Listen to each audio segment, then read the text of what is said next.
Cisco certified.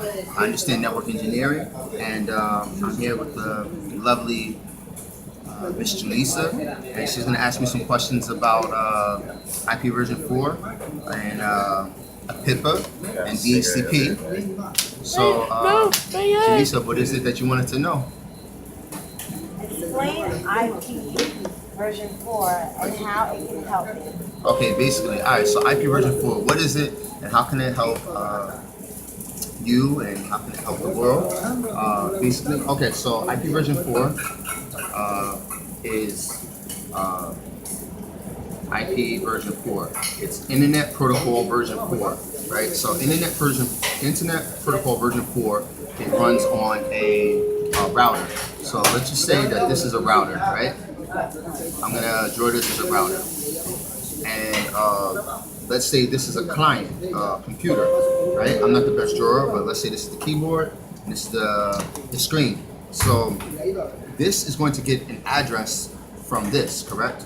So this router is going to issue a IP address to this computer, right? So the router is the address to the computer. Now, in an IP version 4 network, the address that this looks like is going to be similar to this. Say 192.168.1.5, right? That's just a typical example of an IP version 4 address, right? So let me explain. The IP version 4 address is issued with what's called leases, right? So the router is going to give a lease to the client, right? A router gives a lease to the client, a lease, just like your landlord gives you a lease. So what does this lease do? It gives you an address for a particular period of time, correct? For a particular period of time. So that time would be, let's say, 3 days. So for 3 days, you're gonna have an address that says 192.168.1.5. I'm just, this is an exact time. I don't know the exact amount of time in my head, but I know it's particularly 3 days around, give or take. So what happens is there could be instances where you could lose connectivity to your router. When you lose connectivity, the router is then going to assign this address of this client something called an A.P.I.P.A, right? And I went over this in my last video, right? This is all going to make sense. So A.P.I.P.A is an automatic private IP address, automatic private IP address. But we call it in networking, we call it A.P.I.P.A. So an A.P.I.P.A address is always going to be the first two octets from an A.P.I.P.A address is going to be 169.254. 169.254.x.x. We're going to go over that later. Okay, so if ever you see a 169.254 address in your on your computer, you know you have an A.P.I.P.A address. Now, what is the solution to this, and how is this helpful?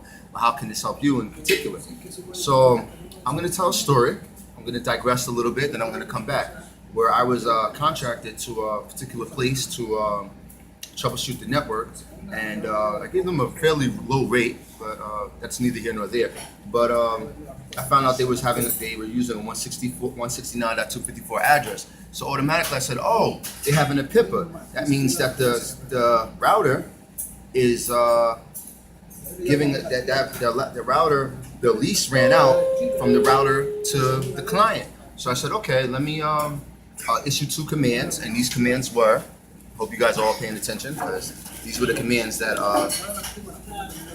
this is like the coding, so to speak, but the administration part. The commands were ipconfig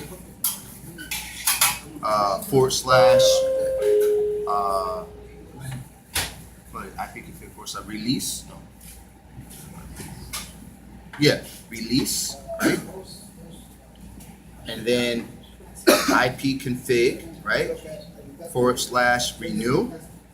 So what I did is I released the address and then I renewed it, and that client was able to get connectivity to the server. So when I did that, I looked at the person that that called me over for me to do do that job for them, and I said, yeah, this is it, just give me $30, and that person gave me $30, and I want to thank that person for giving me the $30, but the person gave me $30, and that was it, and it took maybe 3 minutes.